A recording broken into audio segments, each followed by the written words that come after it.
Coba deh kamu ingat-ingat lagi. Saat kamu baru mulai belajar sesuatu yang baru, mungkin itu bahasa asing, alat musik, atau bahkan skill digital yang lagi populer. Di awal, rasanya cepat banget paham kan? Kamu merasa, wah ini gampang banget ternyata. Dan tiba-tiba saja, kamu merasa sudah tahu segalanya, bahkan lebih dari yang lain. Kamu jadi merasa paling jago, paling mengerti. Kamu merasa levelmu sudah di atas rata-rata hanya dalam hitungan hari atau minggu.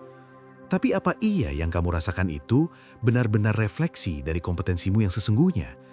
Atau jangan-jangan itu cuma ilusi yang justru bikin kamu berhenti belajar dan terjebak di tempat?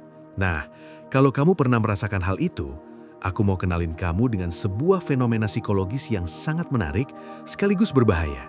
Namanya efek Dunning-Kruger. Ini adalah sebuah bias kognitif di mana orang dengan sedikit pengetahuan atau keahlian dalam suatu bidang cenderung melebih-lebihkan kemampuannya sendiri. Mereka merasa jauh lebih pintar, lebih cakap, atau lebih ahli daripada kenyataannya.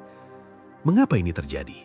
Karena ketika kita baru memulai, kita belum punya cukup pengetahuan untuk menyadari betapa luas dan kompleksnya bidang yang sedang kita pelajari. Kita belum tahu apa yang kita tidak tahu. Singkatnya begini, ketika kamu baru memulai perjalanan belajar, pengetahuanmu masih sangat terbatas. Tapi justru di titik inilah, karena kamu belum tahu apa yang kamu tidak tahu, kamu seringkali merasa sudah berada di puncak pemahaman. Ini yang sering disebut sebagai puncak kebodohan atau Mount Stupid dalam kurva Dunning-Kruger. Aku sering lihat ini di kalangan pemula, misalnya dalam investasi.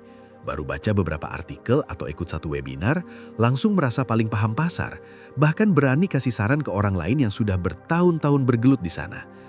Atau di dunia kerja, junior yang baru beberapa bulan sudah merasa paling tahu cara menyelesaikan proyek, padahal pengalamannya masih minim sekali. Ini bukan tentang niat jahat, tapi lebih ke sebuah ilusi kompetensi yang tanpa disadari menjebak diri sendiri. Otak kita seolah bilang, karena aku sudah tahu sedikit, pasti aku tahu banyak.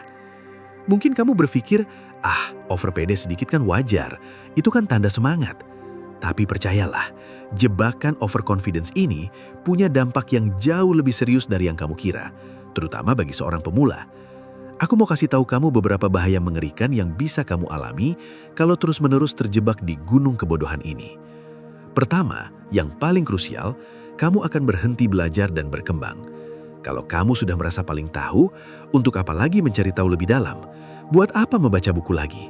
Buat apa mendengarkan orang lain? Kamu jadi enggan menerima feedback, menolak kritik, bahkan malas menambah wawasan baru. Akibatnya, kamu akan stuck di level itu-itu saja, sementara dunia terus bergerak maju dan orang lain melesat jauh di depanmu.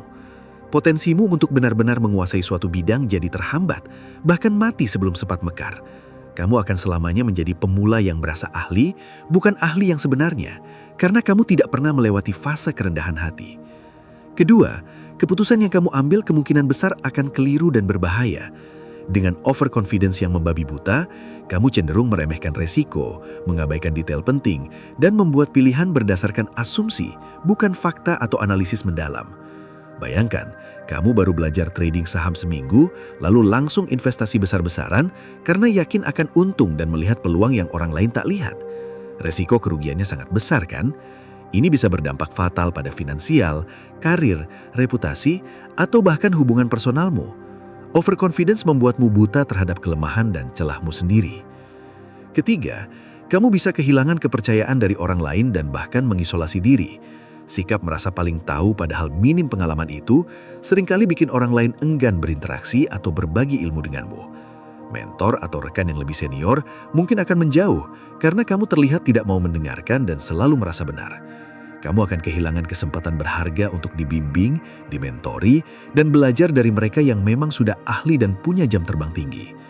Kamu jadi paling jago di duniamu sendiri, tapi sebenarnya kamu sedang sendirian di puncak ilusi itu, tanpa jaringan atau dukungan yang berarti. Oke, setelah aku paparkan bahayanya, mungkin kamu bertanya, jadi apa yang harus aku lakukan? Aku tidak mau terjebak di sana. Solusinya memang terdengar menakutkan tapi sangat transformatif. Kamu harus berani terjun dari gunung kebodohan itu. Ya, kamu harus berani mengakui bahwa aku belum tahu banyak. Aku masih harus banyak belajar. Aku bukan yang terpintar. Aku masih seorang pemula. Mungkin kedengarannya menyakitkan egomu. Siapa sih yang suka mengakui kekurangannya? Tapi inilah langkah pertama dan paling vital menuju pertumbuhan sejati. Saat kamu memutuskan untuk terjun dari puncak ilusi itu, kamu akan melewati sebuah lembah yang disebut lembah keputusasaan atau Valley of Despair. Di sana, kamu akan menyadari betapa luasnya lautan pengetahuan yang belum kamu selami. Kamu mungkin merasa bodoh, tidak tahu apa-apa, dan bahkan ingin menyerah karena menyadari kerumitan sebenarnya. Rasanya tidak nyaman, aku tahu itu. Tapi justru di lembah inilah kamu mulai menapakkan kakimu di jalur pembelajaran yang sesungguhnya. Disinilah kamu mulai membangun fondasi yang kuat, bukan di atas pasir ilusi. Bagaimana cara terjun dari gunung itu dan melewati lembah tersebut? Aku akan kasih kamu beberapa langkah konkret yang bisa kamu coba mulai dari sekarang. Pertama, mulai aktif mencari feedback dan kritik, bukan cuma pujian. Minta orang-orang yang kamu percaya dan lebih berpengalaman untuk menilai pekerjaan atau idemu secara jujur. Dan yang paling penting, dengarkan mereka, jangan defensif. Anggap kritik itu sebagai bensin untuk mesin pembelajaranmu, bukan serangan pribadi. Kritik adalah hadiah. Kedua, jadilah pribadi yang selalu bertanya.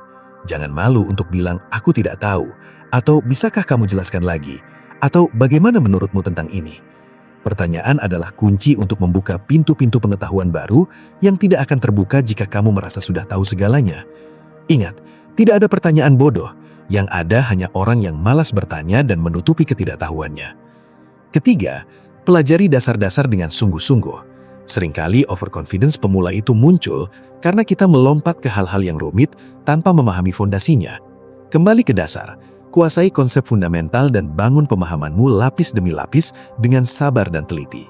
Fondasi yang kuat adalah kunci.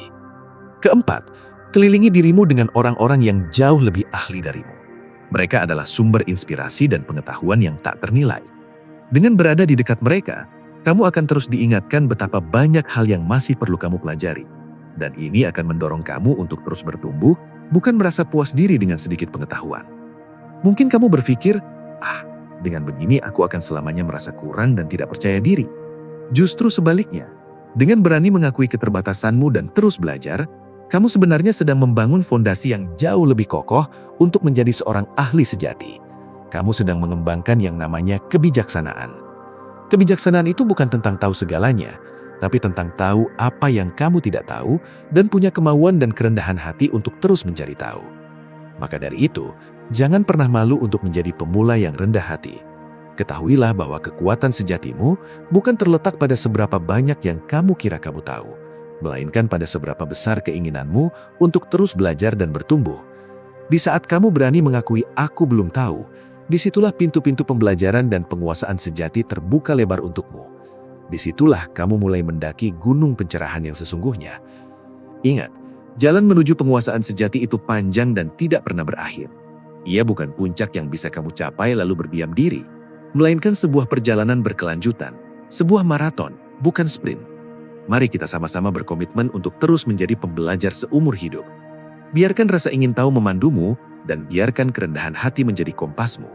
Dengan begitu, kamu tidak hanya akan menghindari jebakan Dunning-Kruger yang merugikan, tapi kamu juga akan menjadi pribadi yang jauh lebih bijaksana, adaptif, tangguh, dan pada akhirnya jauh lebih sukses dalam bidang apapun yang kamu geluti.